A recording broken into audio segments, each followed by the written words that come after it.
पुराने समय की बात है। राजा आदित्य अपने राज्य में बुद्धिमानी और न्याय के लिए प्रसिद्ध थे। एक दिन उनके दरबार में एक अजीब सा बूढ़ा व्यक्ति आया और उनके सामने एक काले रंग का पत्थर रखते हुए बोला, महाराज, यह कोई साधारण पत्थर नहीं है। इसमें एक रहस्य छिपा है जो आपकी किस्मत बदल सकता है, लेकिन इसे समझने के लिए आपको इसकी गहराई में जाना होगा। राजा आदित्य पत्थर को देखकर आश्चर्यचकित हो गए और बूढ़े व्यक्ति से पूछा, इसमें ऐसा क्या खास है?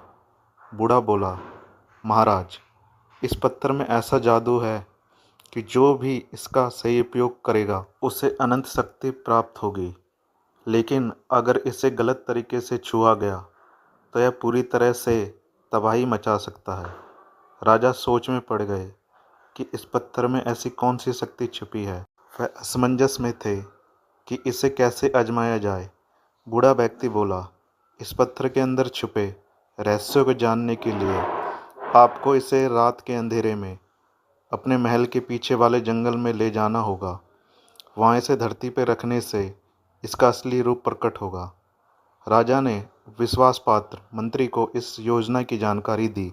उसी रात जंगल में जाने का फैसला किया। राजा और उनका मंत्री अंधेरे में जंगल में पत्थर के रहस्यों को जानने की उत्सुकता में धीमे कदमों से आगे बढ़ने के लगे। जंगल में गहरी शांति और हल्की सरसराहट से उनकी धड़कनें बढ़ रही थी। जंगल के बीचों बीच पहुंचकर राजा आदित्य ने पत्थर को धरती पर रखा।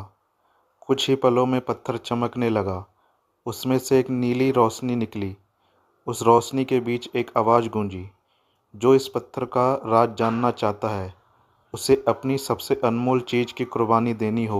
राजा के मन में सवाल उठा कि क्या वह इस पत्थर के रहस्य को जानने के लिए अपनी सबसे अनमोल चीज़ का बलिदान दे सकते हैं। राजा आदित्य ने निश्चय किया और कहा, मेरे लिए सबसे अनमोल चीज़ मेरा राज्य और मेरी प्रजा है। मैं उनके सुख और शांति के लिए सब कुछ छोड़ने के लिए तैयार हूँ।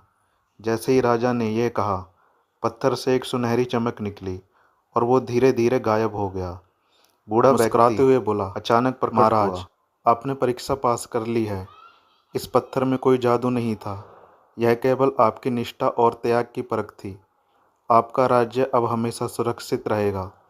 राजा आदित्य की समझदारी और निष्ठा से उन्हें महान राजा के रूप में स्थापित कर दिया। दरबार में सबने उनकी तारीफ की और उनके राज्य में हमेशा शांति बनी रही।